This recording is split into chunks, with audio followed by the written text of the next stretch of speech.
People had a little bit of food, and often they were hungry. So people would say, yes, I'll come and eat in your home. He would invite them into their home. That was a better time. Now it's a little hard to invite strangers into your home. At that time, people were maybe, there was less crime.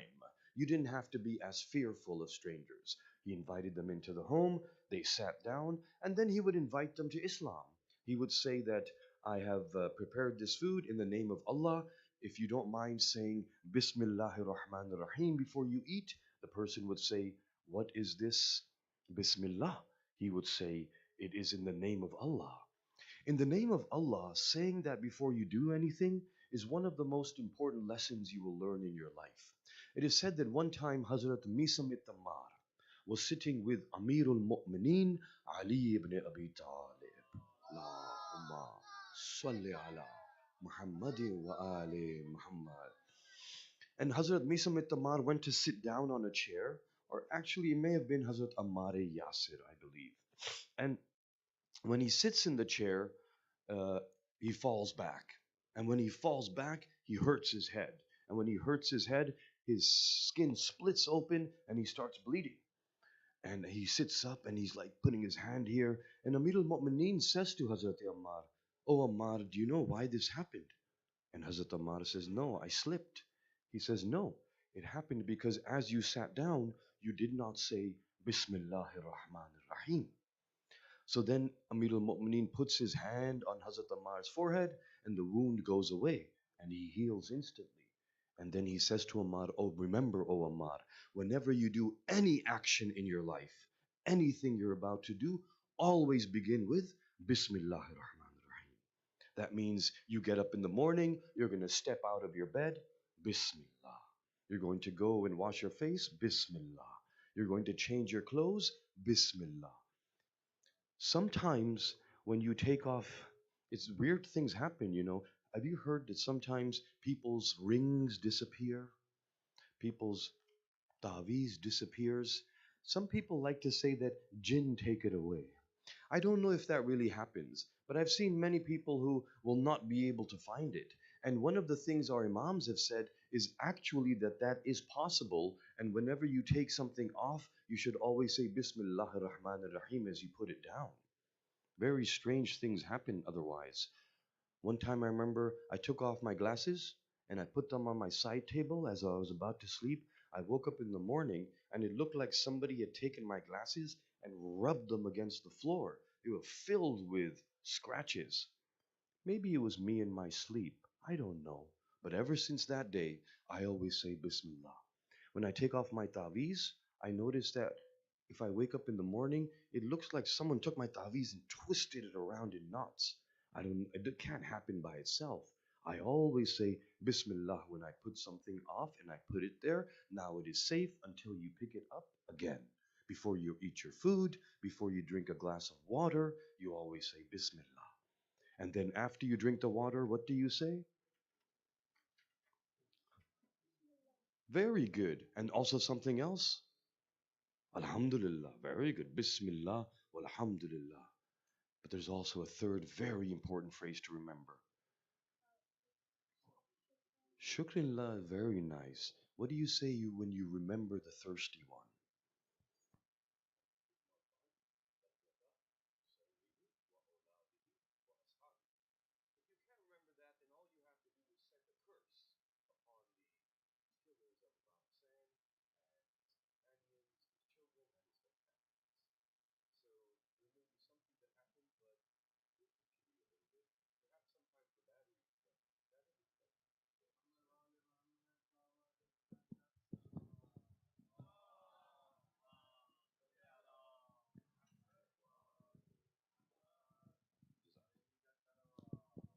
Allahumma salli ala Muhammadin wa ali Muhammad.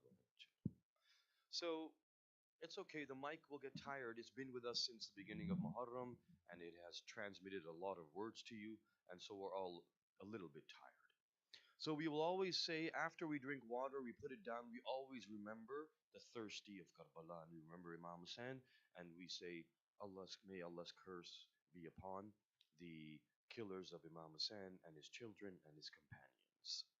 So Bismillah, and then when Hazrat Ibrahim would invite the person to sit, and if he didn't want to believe in Allah, then he would say, at least say Bismillah in the name of Allah. The person would say Bismillah in the name of Allah, and then they would begin their meal. Hazrat Ibrahim was so, I have a hand up. Yes, young man.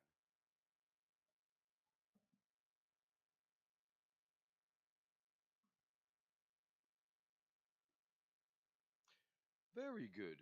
Whenever you say Bismillah ar-Rahman ar-Rahim, it is a good idea before that to say A'udhu Billahi Minash Shaitanir Rajim. Yes.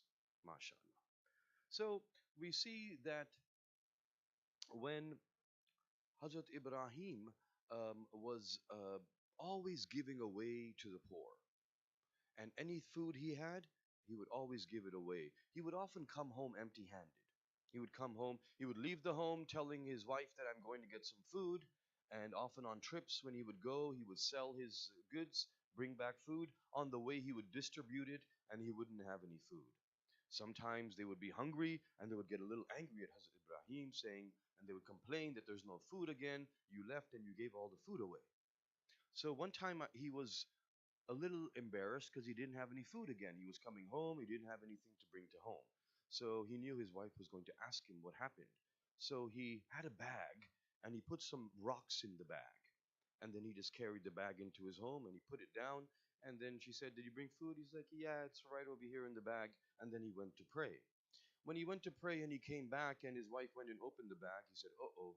And as she opened the bag, there were no longer rocks in there, but there was food. One time, Hazrat Ibrahim comes into his home and he sees a stranger standing there looking at him. And he looks at the stranger and says, "Where did you come from? How did you enter this house? Who gave you permission to enter this house?" And the man said that I took permission from the master of this house. And then Hazrat Ibrahim knew he was talking about Allah, the true master and owner of everything. So Hazrat Ibrahim says, "Indeed, my master has authority over everything." And he says, "Who are you and why have you come?" He says, "I am Israel." Israel is the angel of, yes, angel of Allah. Very good. Very good. I like that answer. That is a universal answer. Israel is the angel who is appointed by Allah as the angel of death. He is the one who is taking souls. So Israel is there and he's the angel of the death. Hazrat Ibrahim knows this. So Hazrat Ibrahim looks at the angel of death. And when he looks at the angel of death, he says, mm, hold on. I see I'm losing the attention of some of the young ones. Can I have a loud salawat, please? Muhammadin wa ali Muhammad. Okay. So you guys are always so attentive, and I really appreciate that. It's not easy for young ones to pay attention. I always, when I'm praying, I always thank Allah and I always do dua for you because it's a miracle to me that these young ones can actually sit. And some of them, even at this young age, their attention is focused on me. I teach, and I teach people from the ages of 20 to 60 and at work. And even some of my 40, 50, 60-year olds, they lose attention. But mashallah, these children, these young ones, their eyes don't leave every time I look at every face. The eyes are focused on me, listening. That is an amazing blessing because attention is a power of your mind. Your mind has certain powers. One of them is attention, the ability to focus on something for many, many minutes. This is a power. Like muscles allow you to lift heavy weight, your brain allows you to focus. But focus comes from practice. And so you know what how you make your attention stronger? Because in school you have to pay attention for 1 hour to a teacher. When you're reading, you want to read and pay attention. So attention is your most powerful tool of your brain. The stronger it is, the smarter you will be. The better you will do in school, the more amazing your brain will be, the better you'll be in life, in your career, and in everything, in your deen and your dunya. Attention, very, very important. And let me tell you, it's becoming rare. Many times I will see people will lose attention right away. After 20 seconds, they're somewhere else. There's two ways to improve your attention, one way to destroy it. So how do you improve your attention? Number one, you improve your attention by reading. Always read books. You will improve your attention. Second way you improve your attention is by listening to stories. When your parents tell you a story, when anybody's telling you a story, listen. Listening and reading improves your attention. What will destroy your attention? Videos. Videos destroy your attention. That's why the TikTok generation, I am very, very worried about. Their attention span is about 1 minute, maybe 30 seconds. Attention span years ago used to be hours. Humans could pay attention to things for hours. Now, after 1 minute, boom, their attention is gone. So we must improve that ability of our brain. Now what happens is Hazrat Ibrahim looks at the man, he says, I am Israel. And so Hazrat Ibrahim says salam to him, and he says, have you come to take my soul? Is it time for me to go now? Is it time for me to die? And then the angel of death says, no, I have brought a message for you. He says, what is the message? I have come to tell somebody that Allah has named someone on this earth his friend, his Khalil. Khalil means friend. He has named him his friend. Hazrat Ibrahim says, that is incredible. There's someone on the earth who Allah is calling his friend. Please quickly tell me who that is. I will go and serve him. I will be his servant for the rest of his life. Who is this man who is the Khalil of Allah? Do you see the humbleness of Hazrat Ibrahim? He cannot even imagine. He is the greatest prophet on earth at that time. He is the Rasul of Allah. He is brave, he is generous, but he is so humble, he can't even imagine that he's going to be the friend. So he says, whoever this friend is, I want to go and serve him. You see, that kind of humbleness. Sometimes we strive to read the 313 because there's 313 for our Imam. And who knows who the 313 are? Maybe there's some of them sitting over here right now. I don't know. But what happens is sometimes we get overconfident and think that I'll definitely be the best follower of the Imam. I am the most best follower, and the rest of the people are less than me. I am more Maulai, I am more Matami, I am more Azadar, and other people are less than me. You see, closeness to Allah is not about thinking you're the best, but about serving other people. So even if somebody thinks that I would love to be the servant of the one of the 313, who knows? Maybe that one is amongst the 313. So when we say that Hazrat Ibrahim says, well, I would love to serve the one who is the Khalil of Allah, then Hazrat Ibrahim looks at him, and Hazrat Israel looks at him and says, oh Ibrahim, it is you. Allah has chosen you as his friend. So Hazrat Ibrahim's life was very, very interesting and challenging. It is said that Hazrat Ibrahim's coming was foretold, like the coming of our holy prophet, the coming of Hazrat Musa, the coming of Hazrat Ibrahim. In some lineages, family trees, Hazrat Ibrahim's father has been written as Azar. Azar was an astrologist and he was a disbeliever. He, he made idols, he sold idols, he worshipped idols. But according to some narrations, the name of the father of Hazrat Ibrahim is Tariq. He is Ibrahim bin Tariq. And it is said that Hazrat Tariq was a believer in Allah and he passed away at the time when just before Hazrat Ibrahim was born, a few months before he was born. Azar was the uncle of Ibrahim, Hazrat Ibrahim, and Azar was the astrologer of Nimrud. Namrud, who's written as Nimrod, Nimrod in English, we call him Namrud in Arabic. Namrud was the pharaoh of that time. He ruled over Kufa and the surrounding lands, and they all worshipped idols. And it is said that when Hazrat Ibrahim's coming was foretold by Azar, who was the chacha, it is said by some narrations, the chacha of Ibrahim. And when he's told Namrud that there is going to be a boy that will be born who will destroy your religion, your faith, and your rulership, he became very worried. And he said, what should we do? He decided that we will not let anybody get married. So if nobody gets married, nobody will have children. So he forbid marriages. The men were separated from the women. No one was allowed to meet. No one allowed to marry. And then for many years, they didn't have children. But by the time he had said this, Hazrat Ibrahim was already in the womb of his mother. Mother was already pregnant with Hazrat Ibrahim. So she wanted to hide this child. So it is said that when he was born, Allah told Hazrat Ibrahim's mother to put him in a cave. That was very hard for her But she knew that if she didn't, someone would come and may kill Hazrat Ibrahim. So she took him and she put him in a cave. She knew he was a prophet of Allah and that Allah would protect him. And then she went back to her home, but she would go and make sure that Hazrat Ibrahim was fed, and she would make sure that he was changed and clothed properly, but she would have to sneak away every now and then and go to that cave.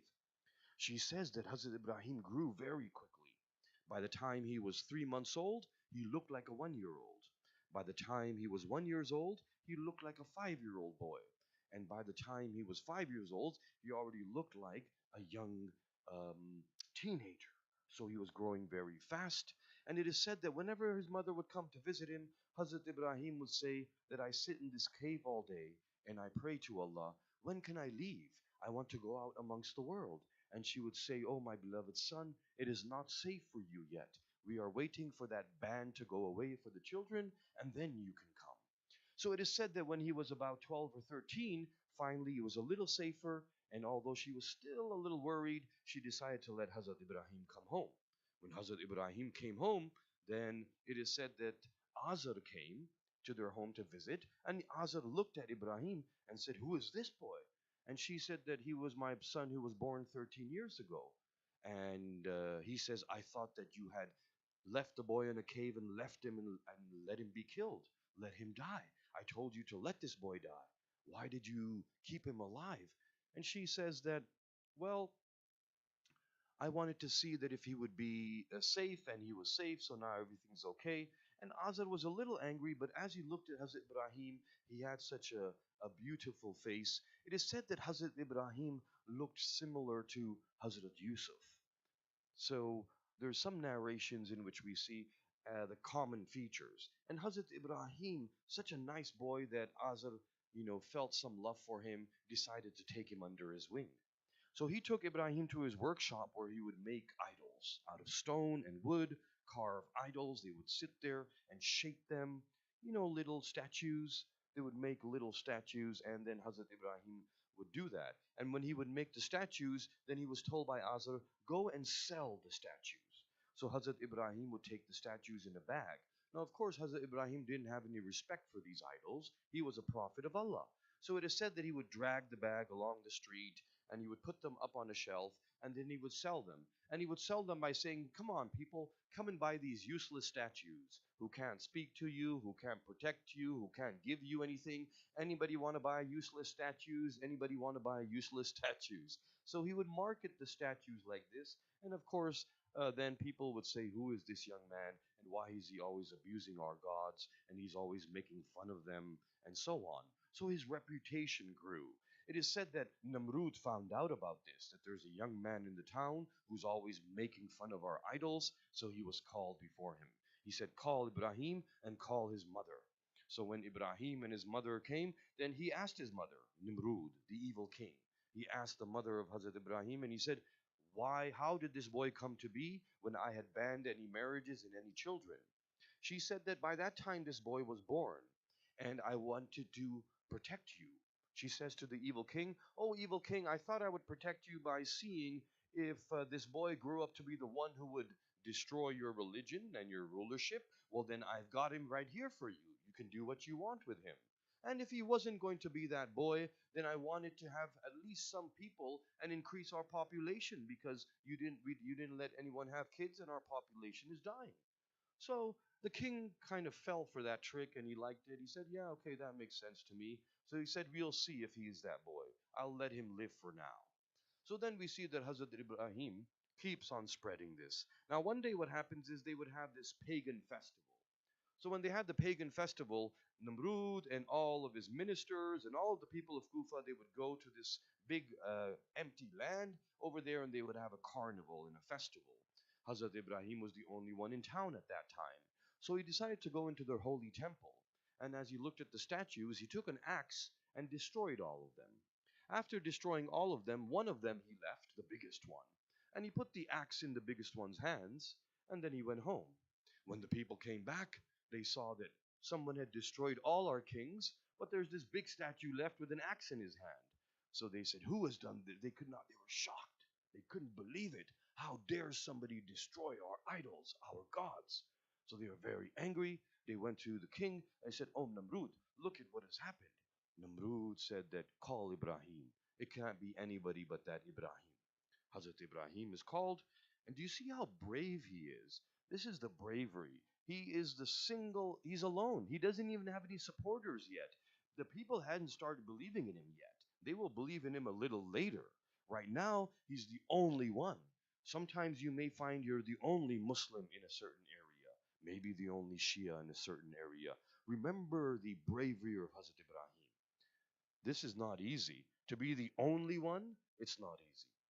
Very, very difficult. Strong of faith. Allah tests us. And it's easy to be a believer when you're surrounded by believers, but when you are all alone. And so they called Ibrahim and said, "Oh, Ibrahim, what have you done here?" He said, "What have I done?" They said, "Look, somebody destroyed all of our statues and idols." And Hazrat Ibrahim looked and said, "But wait, there's that one left." And they said, "Yeah." And he said, "Well, why don't you ask him?" A prophet never lies. So Hazrat Ibrahim didn't say, "I didn't do it." He didn't say that. But he said, "Why don't you ask that one? Maybe he knows who did it, or maybe he did it."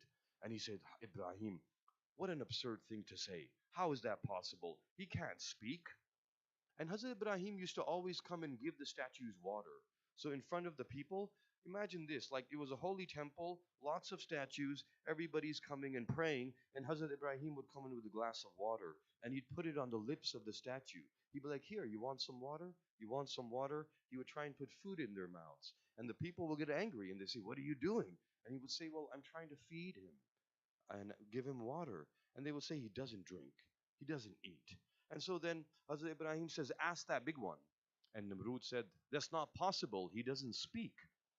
So Hazrat Ibrahim says, "He doesn't speak, he can't even protect the other statues, yet you expect him to help you. He can't even help himself. How is he who can't help himself going to help you?" And now Namrud got very angry. So they decided, okay, we're going to punish Ibrahim. And then the famous event of the fire occurs. But inshallah, we'll continue with that. Today, we're going to talk about two young, brave people. There are many brave children in Karbala, and two of them are the sons of Bibi Zainab, who is the daughter of Imam Ali. And their names are Shahzadai On and Shahzadai Muhammad. It is said that these two brave sons of Bibi Zainab were in the tents, and their mother was talking to them on the night of Ashur, just before the battle. On that night, many mothers were talking to their children, and they were telling them that it is time now to get ready for the battle. And the mothers would tell their children that you should know you are my sons, but Hussein is the son of Fatima. And I want you to sacrifice your life for the son of Fatima. And those two children, when their mother looked at them and said that I'm worried that you are so young, and when you go to fight, how will you do? And they both stood up and said, "Oh mother, you should know that our grandfathers are Jafar al-Tayyar and Haider al-Karrar. And we will fight such a battle that the people will think that Jafar al-Tayyar and Haider al-Karrar have come onto the battlefield." It is said that on the day of Ashur, they were not getting permission from Imam Hussein. Every time someone got martyred and Imam Hussein brought that body back, those two princes would go and look at Imam Hussein and say to their Mamu, they would say, "Mamu Jan, give us permission. Let us go and fight in the battle." And Imam Hussein would hug them and say, "Go back to the tents, my children. Go back to the tents." And then their mother came to them and said, "You have not gone to fight yet?" They said, "Our Mamu does not give us permission." So then their mother went to Imam Hussein and said, "Oh, my dear brother, I have never asked you for anything, but now I am asking you, please let my princess fight." And so they were given permission. They were put onto their horses. Imam Hussein helped Hazrat onto his horse. Hazrat Abbas helped Shahzadeh Muhammad onto his horse. It is said then Hazrat Abbas looked at them and said, "Remember, my young ones," because Hazrat Abbas taught them how to fight. So he said to them, remember everything I have taught you, and I want you to stay together.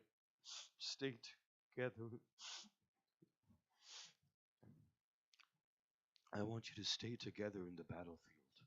I want you to have your backs to each other and faces to the enemy, and keep on turning as they come to attack you.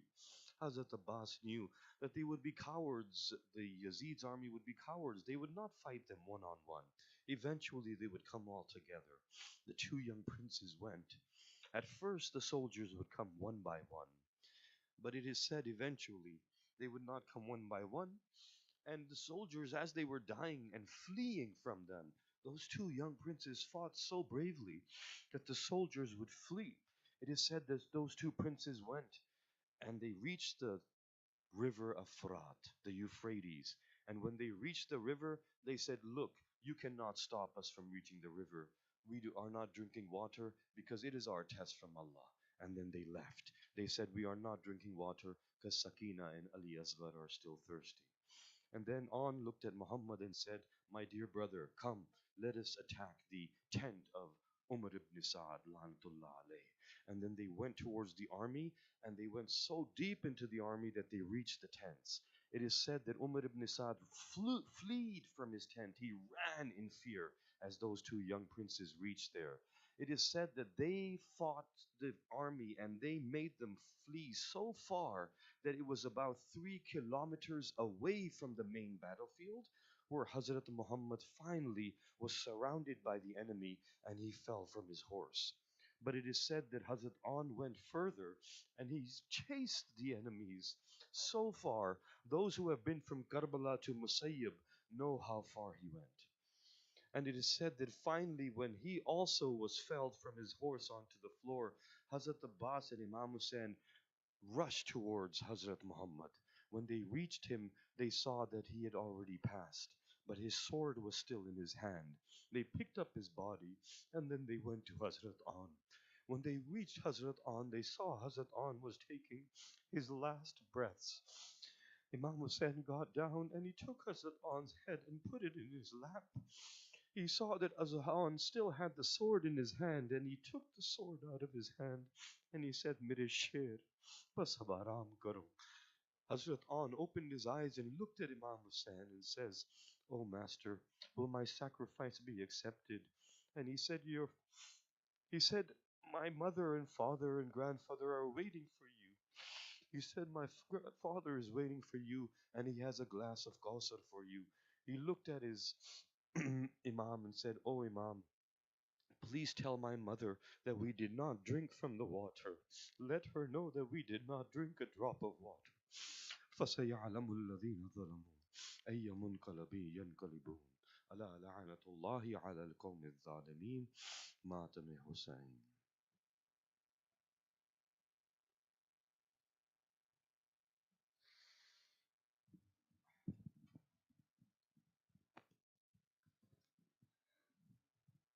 Now I would like to invite Brother Muhammad and Shah and Brother Muhammad Yahya for a Noha.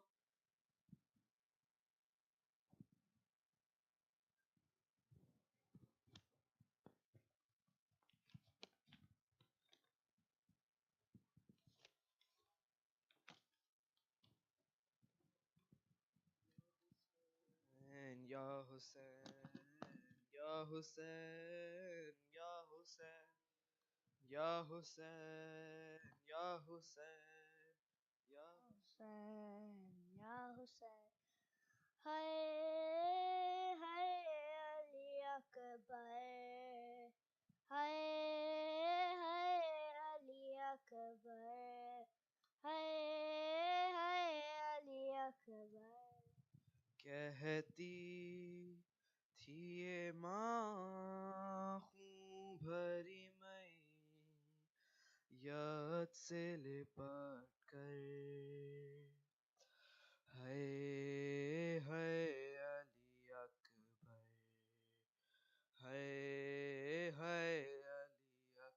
Akbar है अली अकबर कहती थी ये माँ खूं भरी मई याद से लिपट कर है ہائے علی اکبر، ہائے ہائے علی ارمان تھا پہناؤں گی پوشاک شہانی، ارمان تھا پہناؤں گی پوشاک شہانی، افسوس کہ رسائی نہ تجھ کو یہ جوانی، کیسا تھا مقدر، ہائے ہائے علی اکبر، ہائے ہائے علی اکبر، ہائے ہائے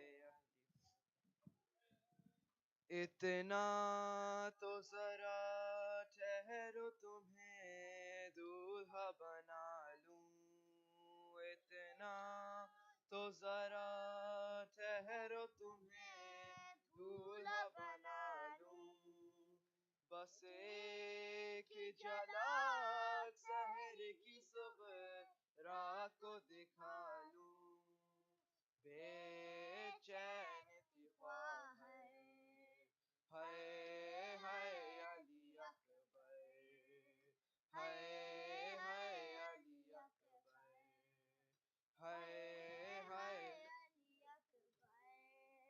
18 برس مالک پروان چڑھایا، 18 برس مالک پروان چڑھایا، وہ گیسوؤں والا ہے میرا خون میں نہایا، یہ کیا ہوا دلبر، ہائے ہائے علی اکبر، ہائے ہائے علی اکبر، ہائے ہائے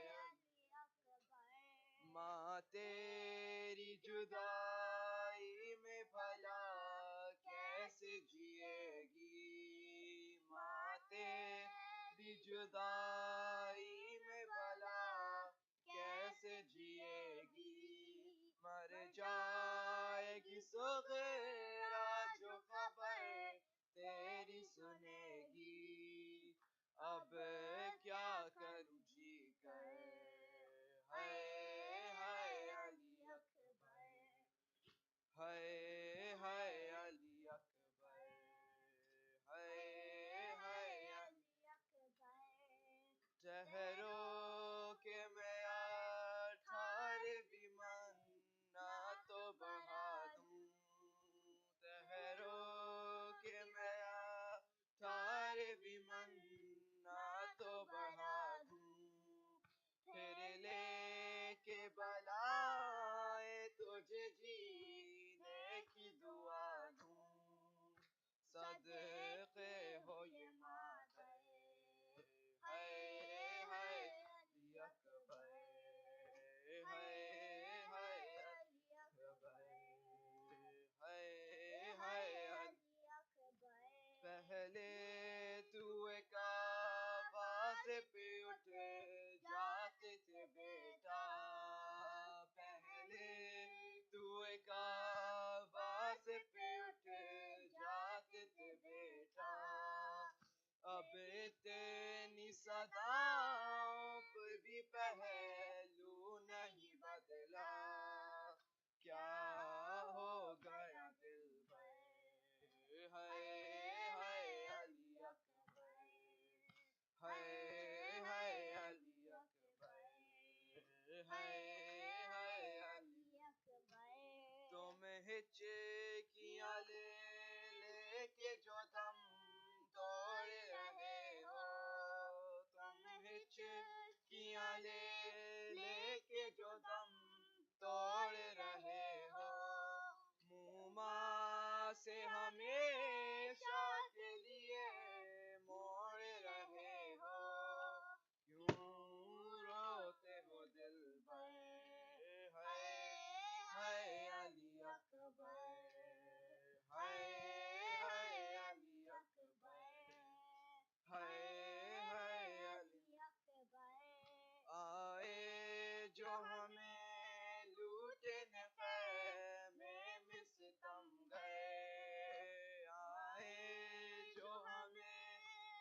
گھٹن خیمے میں ستم گئے ماں دے گی صدائے علی اکبر علی اکبر چھن جائے گی چادر ہے علی اکبر ہے علی اکبر ہے علی اکبر جب کوئی جوان لاش نظر آتی ہے محشر جب کوئی جوان لاش نظر آتی ہے محشر ایک یاد سوئے گئے وہ بلا جاتی ہے محشر دل روتا ہے کہہ کر ہے علی اکبر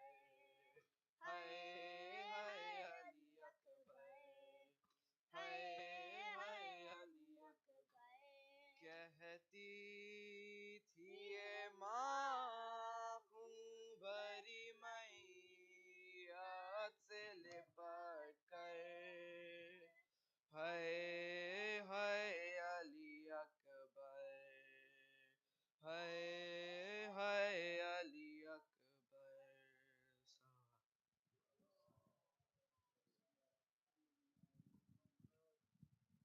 Now I would like to invite Badali Reza to recite Ziyarat.